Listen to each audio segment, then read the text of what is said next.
Oh, I was fired up yesterday when I got the 97.3 ESPN notification that the Eagles had signed Cam Jurgens to a 4-year, $68 million contract extension that takes him through the 2029 season.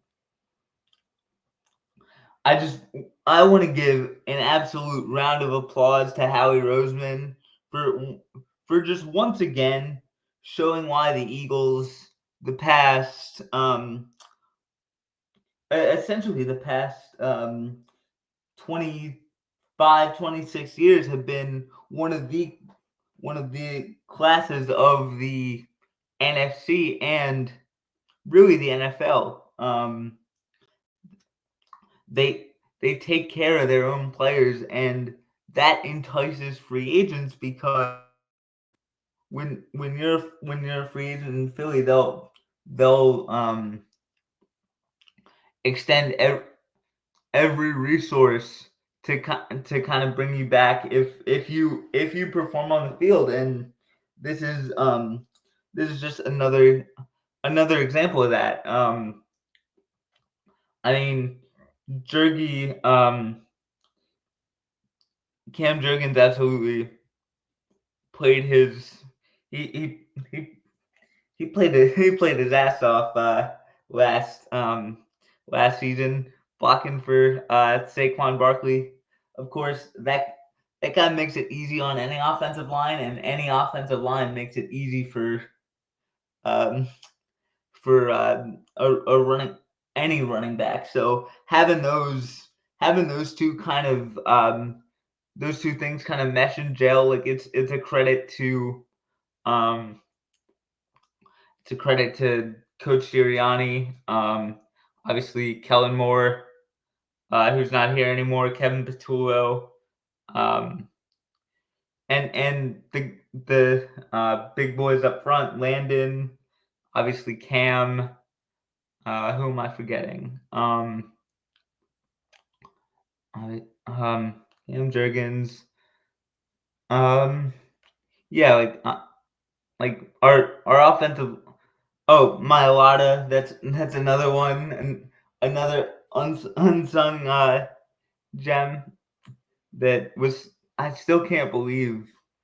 Um, Still can't believe he never played football before the Eagles scooped him up, um, and then now you look at him and he's just one of the stalwarts on that offensive line, along with Landon and Cam.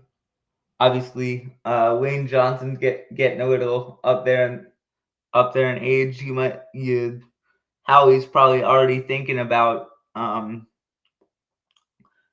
drafting and developing the Lane Johnson replacement in like the third round or something. Um, so the beautiful thing of the Eagle, or one of the beautiful things about the Eagles, is they're always either a year or two ahead of the curve when it comes to contracts, and that's how the Eagles kind of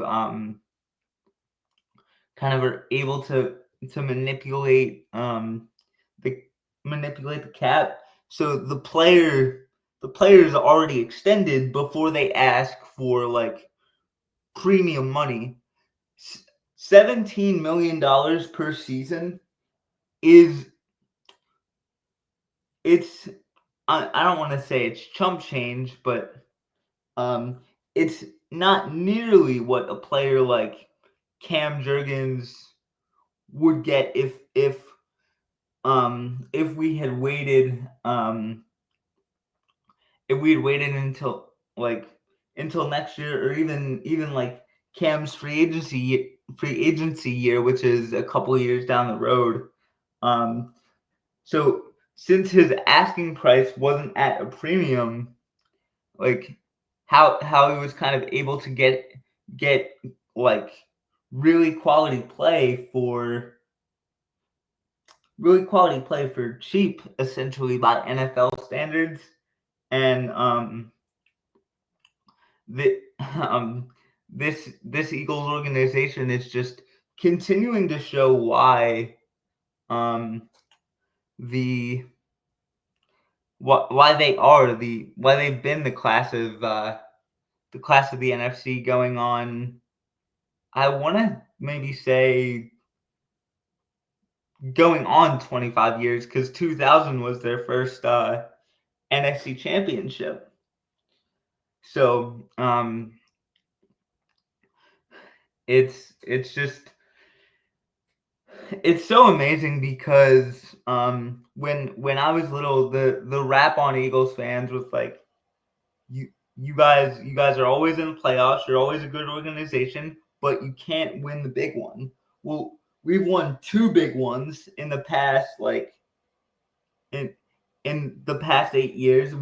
We've been to three, so I mean, we're pretty much smashing that narrative, and it's a credit to everybody involved with the Eagles organization. The fact that Jeffrey Lurie, um, the fact that Jeffrey Lurie trusts the people that he's put in place to do the jobs he assigned them to, and he doesn't meddle like a certain owner down in Dallas would. Like he's not this front facing, like, we're the Philadelphia Eagles.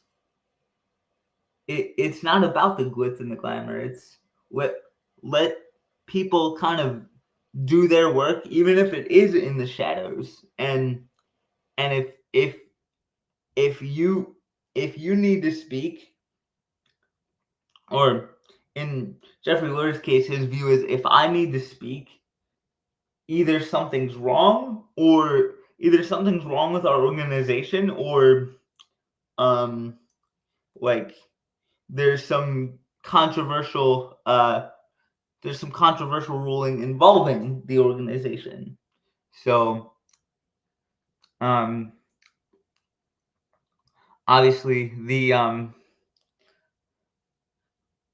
but my overall point was kind of that Jeffrey Lurie knows the value of trust in people, and that's what good organizations, and not just sports organizations, good business organizations, good like good restaurants, great bands, they really just kind of, they trust each other. They might have disagreements, but at the end of the day, they'll always circle back to always eventually circle back to that feeling of trust.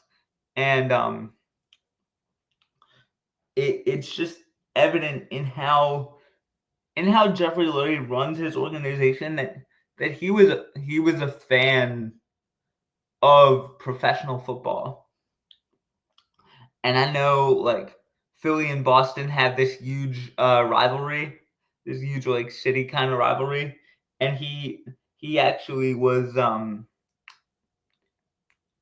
interested, or it was rumored that he was interested in the Boston Celtics, but he said his focus is the Philadelphia Eagles, and that gives me confidence, just knowing that we won't have a Josh Harris situation, like a guy that just has his hands in so many like athletic endeavors, that he can't just focus on one thing. And he cares more about the perception of his teams than the actual, like, results. Like he cares more about the bottom line than um than the actual result. And what I think Jeffrey Lurie understands is, if you invest in something, the results will come. And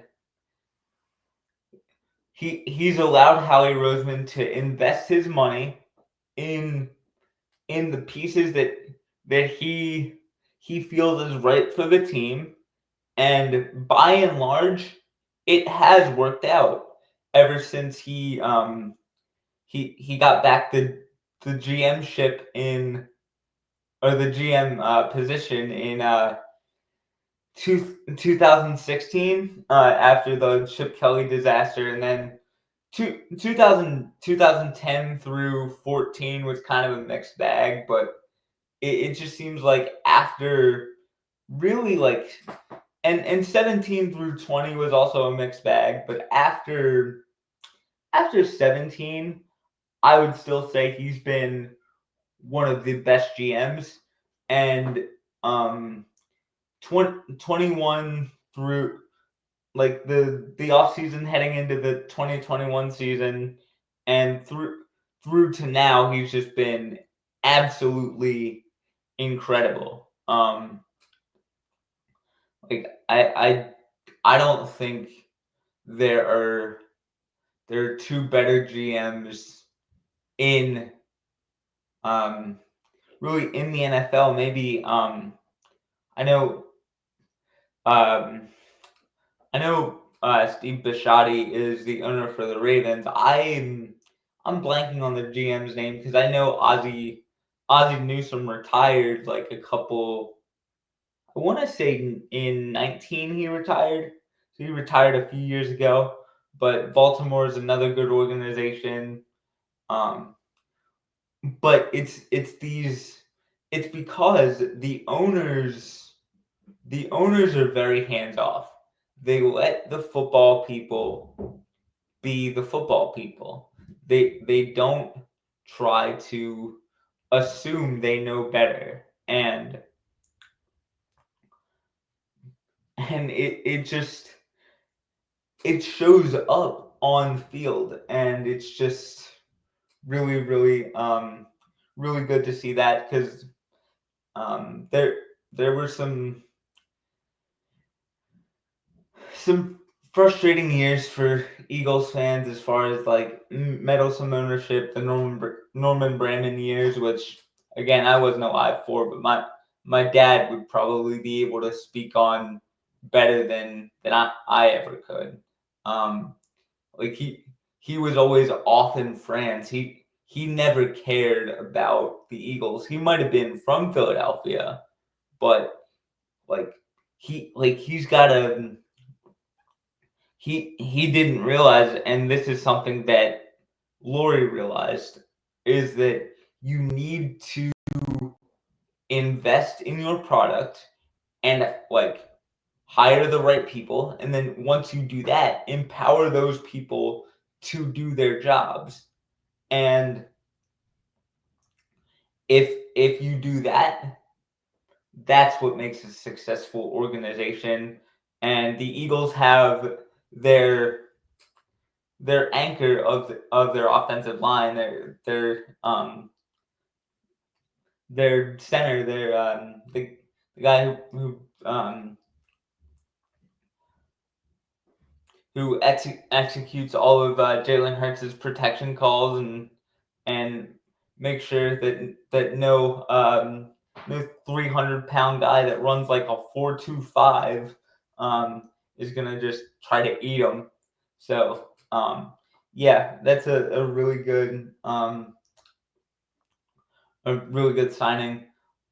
I'm not sure what the Eagles will do at the right guard spot, due to the loss of Mekhi Becton, but um, time will tell, I guess. Or maybe they feel like Tyler Steen is like ready to go, and we'll see if he is. I would trust Jeff Stoutland if if he wanted to develop my 9 and 4-year-old sister to be offensive linemen for the Eagles, I would say go ahead, coach. They're all yours. But no, yeah. So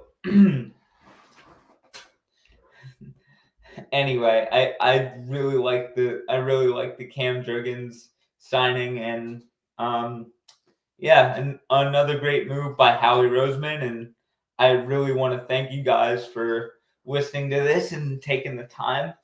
And as always, go Birds.